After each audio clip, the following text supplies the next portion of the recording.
Hey guys, it has been a while since the last time played Ignite build. I think the last time it was Ignite Arc build, which was very satisfying. So I wanted to play Ignite build again, especially this league is Ethereal Knives Ignite is like the hottest thing. So I wanted to do something with Ignites as well. And Vaal Flameblast just does a lot of damage for single target, and I just went with that. So the whole idea was to use Eye of Malice, which by the way amplifies the negative monster resistances. I'm gonna explain that in a moment. And then using the Divine Flash with the Doppelgangers for defenses. And overall just build as much lowering enemy resistance as possible for the Eye of Malice.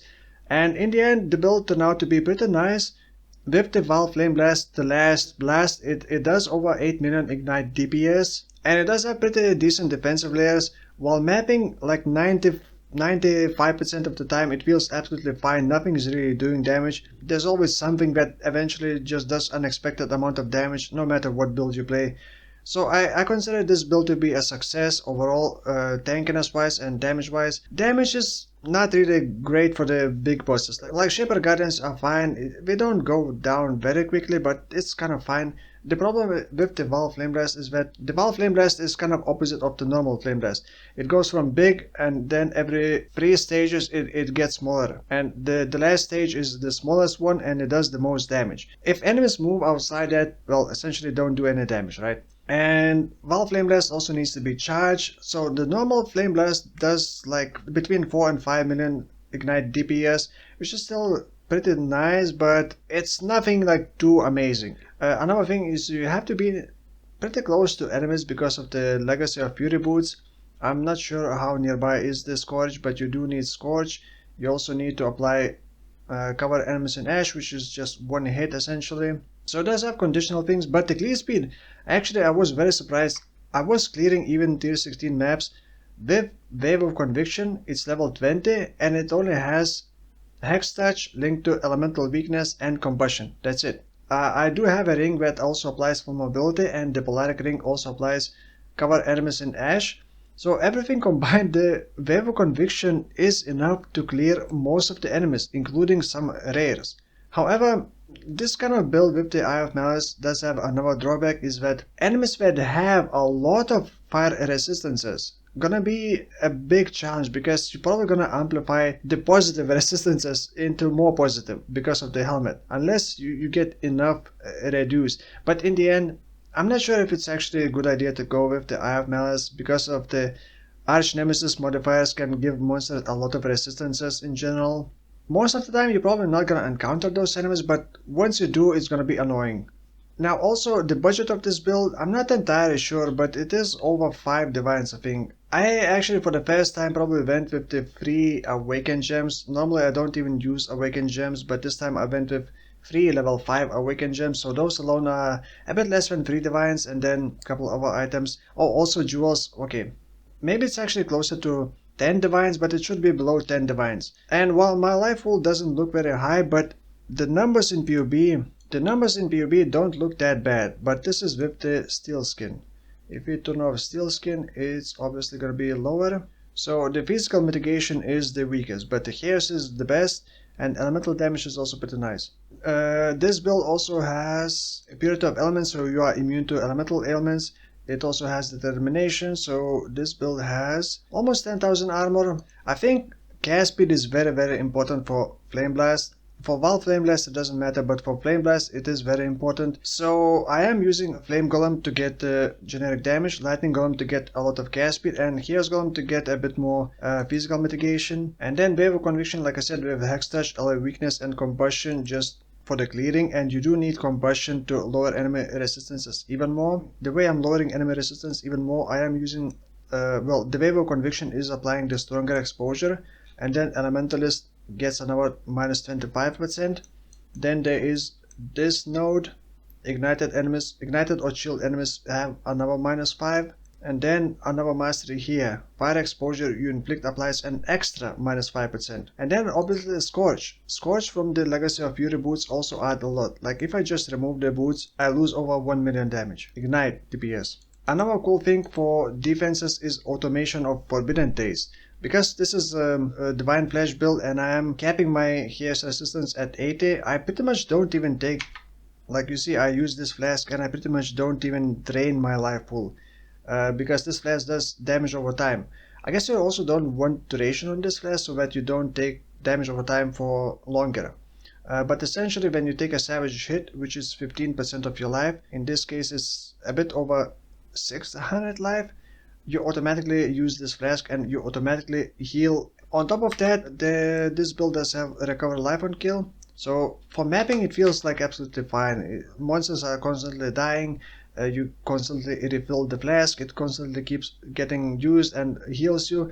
So most of the time you don't even see your HP move. But then once you encounter the tougher enemies that do a lot more damage, like a lot more damage, and you run out of flash charges, it becomes pretty sketchy. And like in general, fast moving enemies are very bad for Flame Blast because you need to charge it and for the enemy to stay in that blast radius. Another thing, it's pretty much impossible to buy level 21 Vaal Flameblast. None on the market, not even without equality. So I don't even have level 21 Vaal Flameblast, and I did try to corrupt 3 gems, all of them failed. Most of the clips I had level 19 Vaal Flameblast. I also tried Incinerate level 21-20. It does have a tiny bit more damage at the maximum stages when you release compared to the normal Flame Blast, but it's still like almost 2 million DPS less compared to Vaal Flame Blast. So the other items other than Eye of Malice, by the way, I went with the corrupted Eye of Malice. I also wanted to get the helmet enchantment but also didn't really get it. The corrupted one because I had to squeeze in Purity of Elements, Malevolence, Determination, and then the anger is linked with the Divine Blessing. Divine Blessing, Inspiration, and it is linked with anger. That way I can reduce the mana cost. Well, this is Eldritch Battery, so it goes onto Energy Shield. Now, to not run out of Energy Shield, like as you can see, it's slowly draining Energy Shield and it runs out. So I kind of also wanted to get the belt mod. Regenerate 150 Energy Shield per second while a rare or unique enemy is nearby. Which is great, but getting the belt like this with the life and heals resistance, also needed to cap my heals res, was surprisingly annoying and difficult. So the build could be a lot better and also needed strength as well. So if you want to copy this build specifically, you may encounter a lot of problems like getting enough strength, getting enough dex, getting enough heals res. At least Skin of Kulemak is not difficult to get like this. Plus 3 to sucker support gems, fire damage over time multiplier, and cast speed.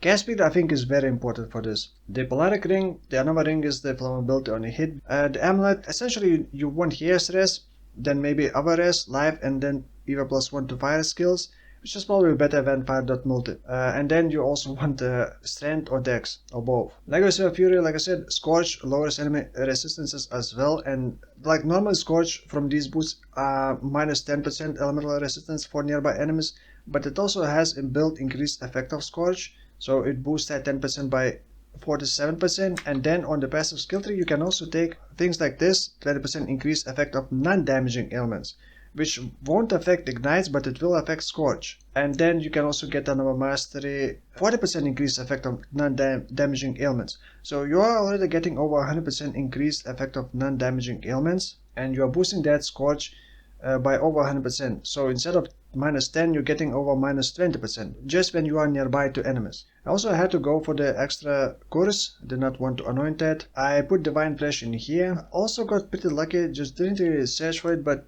it corrupts all those small nodes, and I got, I believe, 5% life overall here, and then some resistances and some damage over time somewhere. I also picked up a Reservation Mastery for non-curse aura skills have 50% increased duration. This is just to prolong the anger linked to Divine Blessing, so it lasts around 20 seconds. And then just to get a bit more maximum life, I went with the 2 Fatal Small Cluster Jewels, we give a lot of life. I actually went with the Find the Flames, but you don't need Find the Flames.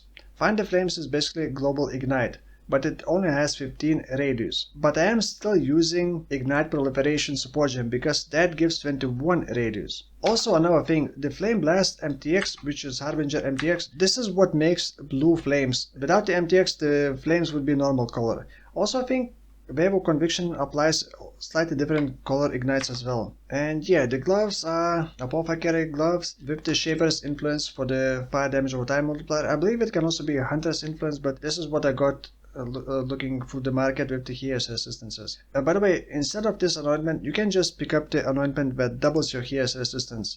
So you need like positive plus 40 chaos resistance to reach 80 chaos res with the cleansing forts, but that obviously is less damage. Oh, by the way, an easy way to get a lot of chaos resistance is for the Watcher side. Up to 50% to chaos resistance while affected by Purity of Elements. So that's one of the reasons why I'm also using Purity of Elements. And it's also, like I said, was pretty difficult to cap my resistances. And you do want to overcap your resistance.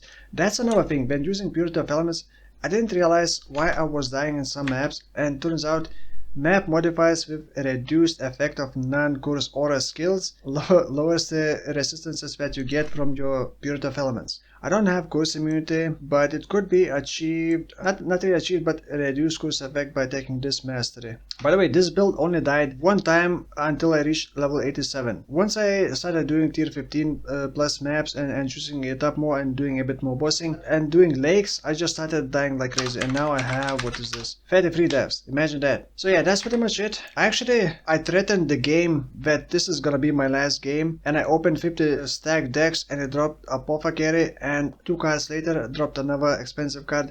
So I made over 70 divines from like 2 divination cards. I bought this for testing, Fatal Flourish. I wanted to test these for a long time, and finally I'm able to test. So the next video probably gonna be showcasing the attack skills that could be interesting with the extra repeat. So if you got some ideas, which skill should I try out with the Fatal Flourish? It has to be Duelist. But I will be trying a bunch of skills and then decide what build to do with those skills. So let me know in the comments below what skills you would like to see with the Fatal Flourish and extra repeat. And yeah, that's it for now. Thank you for watching, and I'll see you in the next one. Bye bye.